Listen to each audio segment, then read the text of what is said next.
Okay. Well, I am Dan Burda from the Burda family. Our family has been building shredders under the EIDAL brand for the last 50 years, since 1966. Most of us educated old farts, I'm 62, have been in this industry for around 40 years. And we're seeing a lot of our knowledge disappear. This is unrehearsed. And the knowledge in the design, build, and application of different shredders, because there's a lot of different shredder designs. I've been fortunate enough to have been in this field in the days when I was taught by some of these old guard guys, most if not all of which are dead. Many of the guys in the 60s and 70s are just not here anymore. Today I'd like to talk about the vertical EIDAL shredder that was patented in 1966 by Roy EIDAL out of Albuquerque, New Mexico. We bought it after it was purchased by the Carborundum Group out of Hagerstown, Maryland, and their Pangbourne division in 1983. Prior to that, from 1966 to 1972, it was operated out of Albuquerque, New Mexico, and then Southwest Factories out of Oklahoma City, where it was liquidated, and the Arab investors that had bought the trailer division shut that down after a number of years, and then the Pangbourne division, or Carborundum Group, bought the vertical grinder. They had about 125 to 150 of them built in America. In '72, they licensed the technology to Kubota Corporation through the Marubeni Group. It was also licensed in '72 to the Thyssen Group. The 1972 licensee to Kubota was renewed by my group in '83 for an extended period of time ad infinitum, as long as they built them in Japan for the Japanese market. That was violated in 2006. It's public record that we had major litigation with them in 2012. We backed off and we just said, screw it, we're not going to play around with a billion-dollar company. We're going to go ahead and just walk away, and you guys can go ahead and play big dog all you want. In '72, the Thyssen Group merged their vertical shredder into the Henschel division. From the Henschel division, it went into the Acros Investment Group in the 2002 to 2006 time frame, reorganized as the Danieli Group in 2012, roughly speaking. So you'll have two groups that have reorganized their vertical shredder division. The Kubota Group, or the Kubota Shredder in Japan, reorganized in 2012, and the Danieli vertical shredder division reorganized in 2012 approximately. Our group is never reorganized. We took the product line on in 1983 and maintained it under the EIDAL brand name since then. We initially sold it under the EIDAL International Sales Corporation. We liquidated that, and we continued on with the global development Burda Group and the Shredder Hotline company, which we have today. Shredder Hotline originated from our Oregon operation, and it is incorporated in 2002 in Illinois, but it's also incorporated in 2006 in Canada and in 2010 in Mexico. We also formed a Shredder Hotline Group of China, or the China Shredder Division, where we build at 20 different factories with product lines like our Lingguan, Genox, DuraShred, Qingdao, Yalian, Yashi branding for the Chinese market and the international market. That being said, let's get back to the historical scenario of the vertical shredder and why everyone misunderstands that machine. Why everyone misunderstands that machine is no one has really been the inventor or has a lineage like we do. Today, starting in about 2010 to 2015, there are a half dozen companies that are trying to enter into the business by reinventing the vertical shredder. The vertical shredder is nothing more than a horizontal hammer mill made vertical. How you make the rotor is in different combinations of hammers, flails, chains, rings, or combinations of that. Just like the hammer mill, it has a top and bottom bearing, but it also has a different shell design. Most hammer mills have a cylindrical inner shell. We have a conical shell and a cylindrical shell. The conical shell was the original design that EIDAL used, and this is kind of like a conical shell. It has a taper down here, and then you've got a center rotor that is round that goes in it like a coffee cup. The cylindrical rotor and the cylindrical shell is what we call the EIDAL Drivot. And the EIDAL Drivot is much like, since I'm unrehearsed, taking a cylindrical shell and putting a conical rotor in it. The original EIDAL was a cylindrical rotor and a conical shell. It evolved into a cylindrical rotor and a cylindrical cone or shell. And to separate those two different designs, we call one the EIDAL Alter and the other one the EIDAL Drivot. The reason why the first one was called the EIDAL Alter is because after Roy EIDAL invented it, the Alter Metal Company out of St. Louis backed his development because they felt it could be the magic machine for shredding cars and metal into a frag. They were right, but they were also wrong. They were ahead of their time. But regardless of that, afterwards, the Alter group kind of had a disagreement with Roy EIDAL and his transitions and his death, and they built what was called the EIDAL Drivot. And again, that is the one that has the double rotor, conical shell, two cylindrical rotors, but also, just to differentiate our Thyssen design and our Henschel design and the Acros and the Danieli designs, we call that the EIDAL Drivot. Drivot being the shipyard that built for the Alter Company out of Pittsburgh, Pennsylvania. They're obviously no longer in business. Many companies that were in the early days of doing building or shredders are not here. Companies that no one even remembers. In my field of the Shear type shredder, where my family invented the Saturn shredder and the Ssi shredder, and then evolved that technology of the slow speed Shear type shredder into the EIDAL group. Companies like Mitz and Merrill out of Saginaw, Michigan used to build shredders, don't build them today. Companies like the Carthage Machine Group out of Carthage, New York used to build Shear type shredders, don't build them anymore. A lot of companies have come and gone in this field, and today what used to be an original core group of shredder makers in America, and there were about 5 to 10 of us, has evolved into about 20. In Europe there used to be 5 people, roughly 10 people tops, and now there's 50. From Germany to Italy to England to Romania, Bulgaria, they're all over now. The manufacturing of shredders in China didn't start until I entered the country in 1993 and set up my China Shredder Group. And today there are 1,500 companies that are playing around because they're machine shops in building 1 shredder a year or a dozen shredders a year. We feel that long term, India and China will be the place to build shredders. Everyone can use their Donald Trump bullshit and say, well, you know what, they build junk. And yes, China has been a third world country that has joined into the race of being a developed country or a developing country. I've been there 23 years, so I don't really appreciate comments from people that have never been there. My first 10 years in China were a bitch. Dirt roads, crude manufacturing.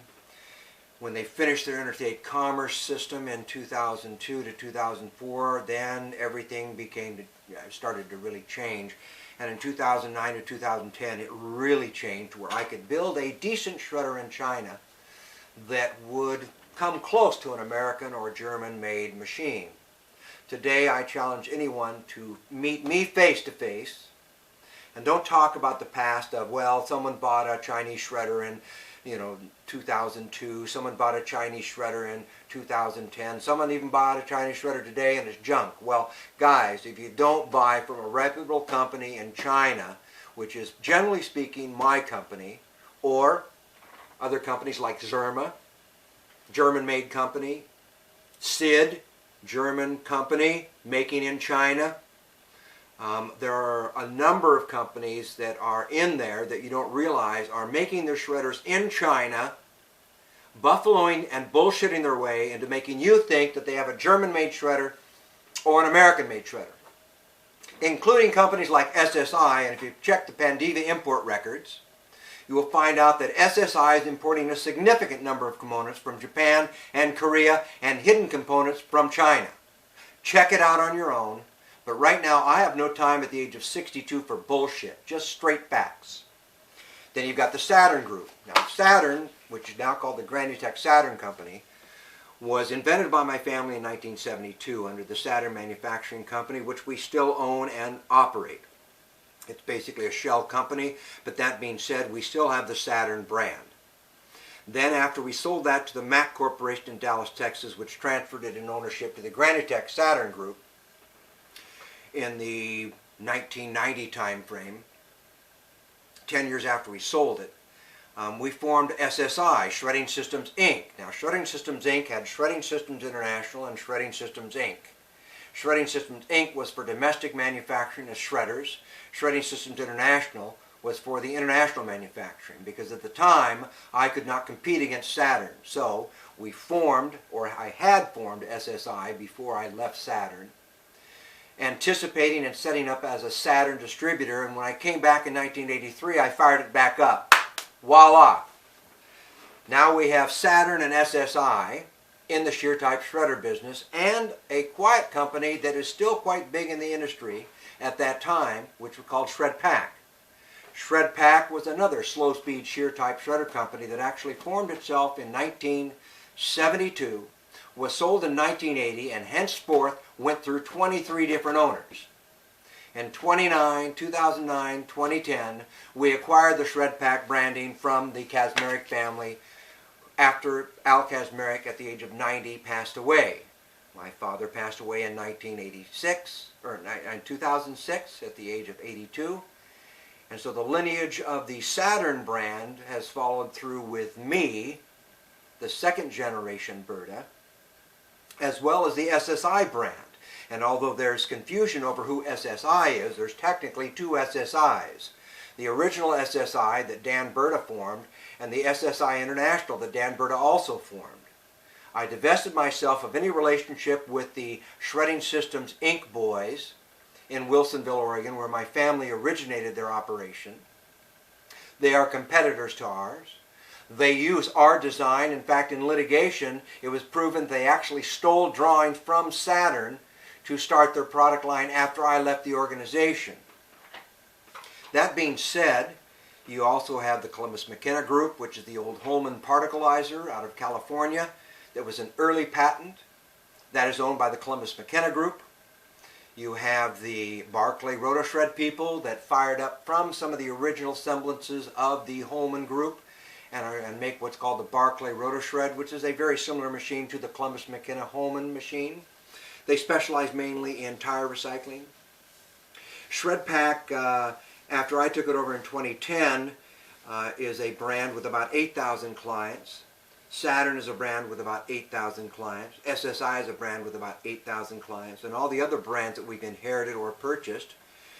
One of the purchases we made or acquired was the TPA Shredder Group of Italy that went bankrupt in 2010. I picked up and arranged with the Garbalizer Group, the Garbalizer product line, which is an early 60 patent, of a single shaft tire shredder out of Utah with John Brewer, who surprisingly is still owned here today, but we acquired that shredder branding from them.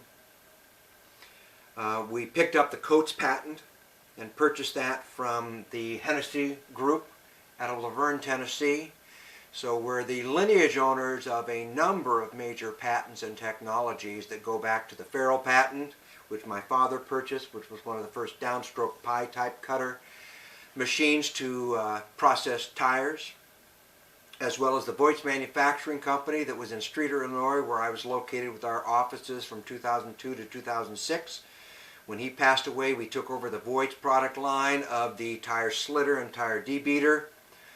There's a lot of historical things that are lost in the fray, but surprisingly, I'm probably the only living guy that can remember all of these names and numbers and people.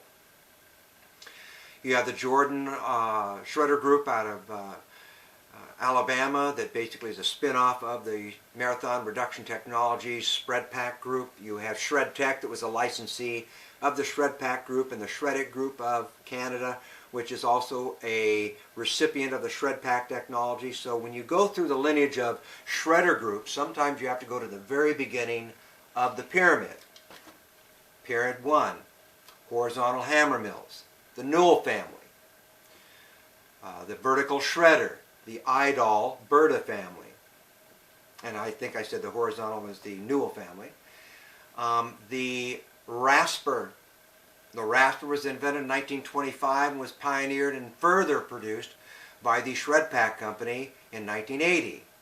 Slow-speed shear type shredders. Contrary to what people believe, there were some prior inventions, but the commercialization of the slow-speed shear type shredder came from Saturn and the Burda family. So now you got the Newell family, the Burda family, the Kazmarek family, which is now owned by the Burda family. You got the Coates Group. You get some of the early patents from the Panning Group, which is the Panning tri-shafted and dual-shafted ripper, which we've taken ownership of under the Ripsdale brand. Then you have the granulators. Now the granulators was by Mr. Roddy out of the Cumberland, Nelmore, Providence, Rhode Island group in the 30s, and he died as a bachelor just like Roy Idol did, and they call it the Fred M. Roddy Boulevard, but he will soon be not remembered. But the actual original top of the pyramid guy for granulators was Fred M. Roddy out of the Cumberland group out of Providence, Rhode Island. Oh boy, there's a lot of stuff. The tub grinder was pioneered by a bunch of farming groups out of Grinnell, Iowa, and out of Colorado for grinding up hay. Today, no one will remember the Medallion or the Who group, but companies like the big multinational Moorbark, the Diamond Z, they kind of took over that technology and ran with it. The horizontal hog, which is basically made portable, was done by a kid out of Washington, but now you got the Peterson Pacific people and other people touting as being the great inventors of that, but they really weren't. What it really gets back to is, who are the experts that are out there that might be willing to train you on what the hell you need to buy? This addresses the vertical shredder. The vertical shredder does nothing more than take a piece of scrap material and ball it up. That's all it does. It balls up the scrap material. And if you take this piece of scrap and you cut it in half and you ball it up, it takes about the same energy somewhat, but you're making a smaller ball. Technically the same density. If you take a double sheet of paper and wad it up, it takes a lot more force and it makes a little bit bigger ball. So you've got a little ball from half of a paper sheet, one paper sheet here, or two paper sheets here, and that's basically what the vertical grinder does. And the principle here is how much does it take, and you can just pick up a piece of paper, try to crumple up into something that you're going to throw in the wastebasket. And just kind of feel for how much force and energy and how much time it takes to do that versus a double sheet. I mean, is it tougher to do a double sheet? Of course it is. And then of course I could use the example where if we take 10 sheets, it's impossible for me to really wad it up. It makes a big thing, but it's very difficult to wad it up. Rather than waste this penny a sheet paper, we can jump into the scenario on opening or square foot or square inch space of a sheet of metal and whether it's thick or thin, and what the vertical can do for that for throughput and densification. Right now everyone thinks you can just take anything and throw it into a vertical shredder and grind, and that's not true. It's absolutely false. They will do a lot of things on their own. You can throw in a whole refrigerator, but you know what? Those are the old days. We're talking 1966 to 1972 to 1980 to 1990 to 2000. Guys, it's a long time ago and technology has changed and improved. Most of the time it's improved for companies like us that are the inventors that continue to invent, or the others that just copy and then rebuild the same copy that they copied. Look at some of the designs. Jordan Reduction Solutions still has the original shred pack of 1972. Works well, but you know what? It's not the best. Sorry about that. It's just not the best. Not the best technology, not the best application of the technology. Same thing with the hammer mill. The Newell family out of Texas has pioneered the hammer mill, the horizontal hammer mill, more than anyone else in the world. And you've got Metso, you've got Harris, you've got Hammer Mills International, Universal, you've got a whole bunch of guys, Lindemann, that are jumped into it by stealing their drawings. And I mean, that's not negative, guys, but stealing or taking or copying the machines and then selling what Newell invented or has pioneered or improved. I'm sure this can be all refuted with bullshit, but guys, get everybody in front of a camera with me, and I challenge anybody in the shredder field to counter anything that I'm documenting. Newell invented the horizontal hammer mill. Burda, my family, invented the slow-speed shear type shredder. EIDAL and Burda invented and pioneered the vertical shredder. 3 major pieces of equipment used in today's world.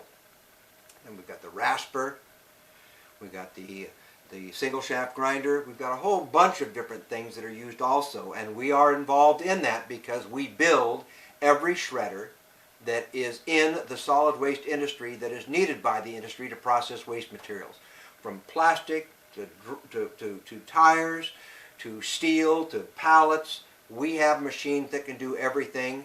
Some companies in this industry only have one specific machine. Some have a smattering because they're following our lead. You got to have more than one product line. Some companies can do well, though, with one product line, like Columbus McKenna, where they specialize in just one specific design.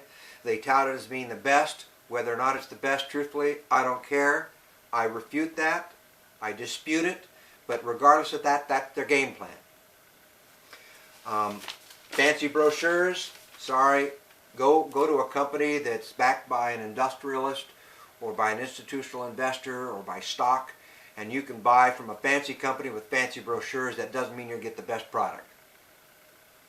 So one last thing in conclusion is on the vertical shredder. Make sure that you understand the size of the material that's going in, what it ends up in, and how you're turning it into a specific density and its throughput rate versus the thickness of the material in a vertical and what that thickness does to the force that's needed, the horsepower that's needed, the torque that's needed to make that specific size and density. If it's better to pre-shred into a vertical or any machine to make a better product faster. Right now, the industry is going through some major innovations. Major innovations of people understanding that pre-shredding or doing different types of shredding in line might be better than just throwing it at one machine. And right now in the metal industry, because this is just before the ISRI show in 2016, there's going to be a fight over pre-shredders and shredders, and the application of those, and other types of shredders that are used. Our main thrust in 1993, which is really what I call the Trump syndrome, is the fact that in 1993, and even in 1982, in 82 I'd get a phone call, and the guy would say, I'd like to have a tire shredder. And I'd say, that's fine, that's a 6240 shredder, and it's $150,000. He'd say, $150,000? You got to be kidding me. I can buy 4 Mercedes for that. And they're right. Shredders should not be expensive, but unfortunately, they're a lot of steel. It's not thin steel that makes a hood or a door. It's heavy, heavy steel that is big. And just as an example here, I'm going to give you a feel for just one of the pieces of a slow-speed shear type shredder. This is 3 inches thick. It's for what's called an AZ160. It's got about a 6 to 7 inch, 6.5 inch hex. Today we spline them. And it weighs about 50 pounds. A typical car weighs 2,000 pounds in plastic and steel. A decent sized shredder weighs 30,000 pounds up to 120,000 pounds, and that's why they're expensive. So, in 1983, from hearing all the bullshit from the buyers saying it's too expensive, but they still bought them. In 1993, where they said, oh my God, they're so damn expensive, but they still bought them, I tiptoed over to China, way ahead of everyone else, because I felt that that was the only place where we were going to find mass production on a World War II scale. Believe it or not, guys, right now you can barely find a machine shop in America, and that's not because of China. Machine shops were closing down in the 70s and 80s and 90s, and China didn't start taking things, and they weren't even on the map until 2002. They were there, but no one was reporting what was going on in China until 2002, because I was there in 93 and I saw what was happening. And I used to be in a 747 in 1993 in the upper deck of business class, where it could carry probably 70 people, and there'd be 2 of us. Today you can barely get on the plane to China for under $15,000 in business or first class. But that being said, the scenario is made in China. Made in China. Stanley, American corporation. Made in China. Sharp. Made in China. Made in China. Made in China. Come on, guys. Let's cut the Chinese bashing and just figure out what you really need. What you need is a big-ass shredder at the right price. I can provide you a big-ass shredder that is sold by everyone else for $750,000, and I can sell you the same damn machine and a bigger one for $250,000. Why am I not selling them by the boatload? Because they're still expensive at $250,000. And the economies of the world have changed, and recycling is a difficult task to make money at. But I can tell you this right now. You take a $250,000 machine or a $750,000 machine, they're still going to make you money. Because shredders make people money because they do big volumes. You can't generally buy a shredder to do low volumes. Many people do because they have to destroy electronic waste or low volumes of certain products that they have that are outdated. But most of the guys that really run shredders, especially in the metal field, want some decent volumes. 10 ton an hour, 20 ton an hour, 40 ton an hour, 80 ton an hour. We cater to the guy right now that is in the pyramid. Pyramid in metal was mega shredders, the guys that feed the mega shredders, and the poor little guy down at the end here, 30,000 of them, feeding 3,000 people here, feeding 300 here. Right now, these are the guys that control the shredders and the profit. But with the car changing from all steel to a plastic car, now these guys are having a tough go of it, let alone the global meltdown and the low prices from metal. These guys that are feeding them now can basically start shredding, and these guys down here can start shredding, and everybody starts making the pyramid this way, where the little guys control it, the medium guys control it, the ones at the top might be just the super brokers. That being said, it's a changing world. It's 2016. I'm Dan Burda at ShredderHotline.com. We also have 18 to name names that basically have websites behind them that are catchy because the internet is the way to go. We sold a $375,000 shredder to a group in Switzerland on eBay. Believe it or not, I have the facts. I sold a $750,000 shredder to the U.S. Army on AdWords through Google. Believe it or not, I have the purchase orders for them. The internet is where everyone is searching. It's where we're going. I hate to go to the ISRI show. I think it's outdated and it's a dinosaur and it's high priced and it doesn't give you the short-term results which you need today instead of long-term results. We still go. We've been going for the last 40 some years.